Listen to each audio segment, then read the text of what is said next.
পশ্চিম বংগৰ আঞ্চলিক ছাত্ৰ সন্থাৰ বিশেষ অভিনন্দন অনুষ্ঠান সম্পন্ন।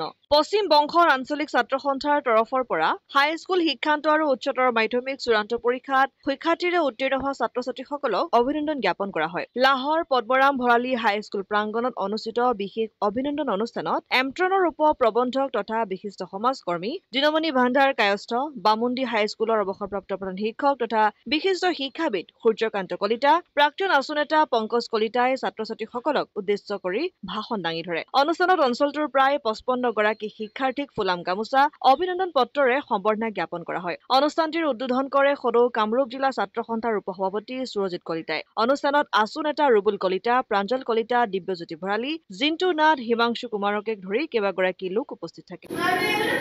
সদৌ অসম ছাত্ৰ সন্থাৰ পৰা আদি কৰি তেখেতসকলৰ যিবিলাক আঞ্চলিক ভিত্তিক সংগঠন আছে, বহু বছৰ ধৰি অসমৰ বিশেষকৈ আমাৰ যিবিলাক হাইস্কুল শিক্ষান্ত পৰীক্ষা বা উচ্চতৰ মাধ্যমিক চূড়ান্ত পৰীক্ষা এইবিলাকত কৃতিত্বৰে উত্তীৰ্ণ হৈ আহিছে, তেখেতসকলক সম্বৰ্ধনা জনোৱাৰ এটা পৰম্পৰা চলি আহিছে।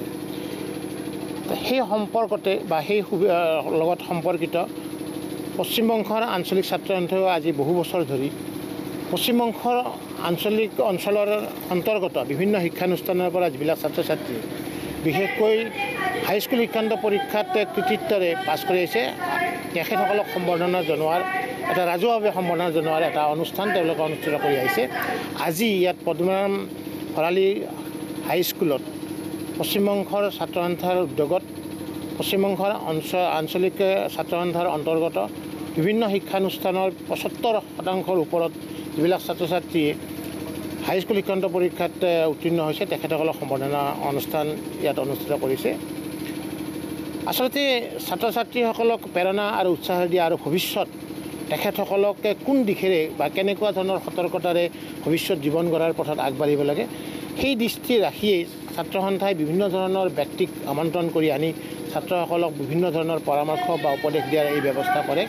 এইটো এটা সুন্দৰ অনুষ্ঠান আচলতে, কাৰণ যিবিলাক ছাত্ৰ ছাত্ৰী আজি ইয়াৰ এই অনুষ্ঠানত আহিছে বা কীৰ্তিমান হিচাপে স্বীকৃত হৈছে, তেখেতসকলে এটা সময়ত আমাৰ ৰাজ্যৰ বা আমাৰ দেশৰ বা আমাৰ অঞ্চলৰ কিছু দায়িত্ব লৈ তেখেতসকলে নিজৰ জীৱন অতিবাহিত কৰিব লাগিব।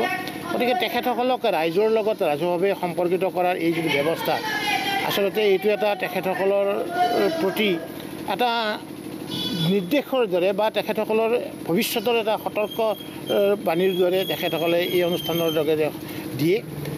অন্ততঃ ছাত্ৰ ছাত্ৰীসকলে বুজক যে সামাজিকভাৱে তেখেতসকলৰ কিছু দায়বদ্ধতা আছে, সামাজিকভাৱে তেখেতসকলৰ কৃতিত্বক সম্বৰ্ধনা জনাইছে, গতিকে সমাজখনৰ প্ৰতিও তেখেতসকলৰ এটা দায়িত্ব আছে। সেনেকুৱা ধৰণৰ দৃষ্টিৰে এই অনুষ্ঠানটো অনুষ্ঠিত হয়, মোৰ তেনেকুৱা যেন লাগে। গতিকে মই আশা কৰিম যে ভৱিষ্যতেও অকল ছাত্ৰ সন্থাই নহয়, ৰাজহুৱাভাৱে এনেকুৱা ধৰণৰ ছাত্ৰ ছাত্ৰীসকলক কৃতি ছাত্ৰ ছাত্ৰীক সম্বৰ্ধনা জনোৱাৰ ব্যৱস্থাটো সমাজৰ কাৰণে খুব সুন্দৰ অনুষ্ঠান বুলি মই গণ্য কৰোঁ আৰু বিভিন্ন অনুষ্ঠানে এনেধৰণৰ অনুষ্ঠান পতাটো মই বিচাৰোঁ। ধন্যবাদ। হাজোৰ পৰা কমলাকান্ত দাসৰ ৰিপৰ্ট, অসম আদিত্য।